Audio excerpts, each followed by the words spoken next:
سلام رفقای عزیز، امیدوارم که حالتون خوب باشه. تو رو به ناموست رد نکند دقل ردم میکنی.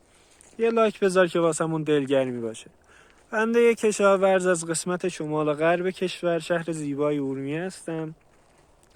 به عنوان اولین ویدیو و اولین روز کاری خودم پیج رو میخوام راه اندازی کنم.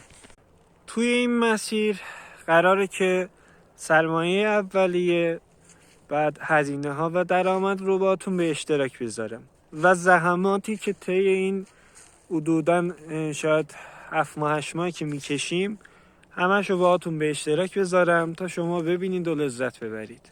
حالا یه عده فکر میکنن که آقا کشاورزی خیلی راحته، 3 ماه نمیدونم یه آب میدی، یه کود میدی، بعد برداشت محصول و تمام.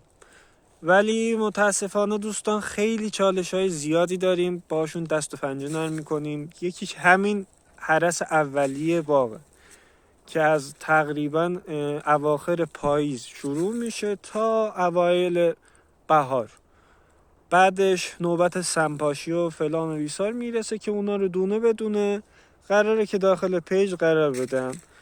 شما هم محبت کنین با حمایتاتون، با لایکاتون، کامنتاتون بیارید بالا تا بیشتر مردم ببینن و لذت ببرن. دست شما درد نکنه.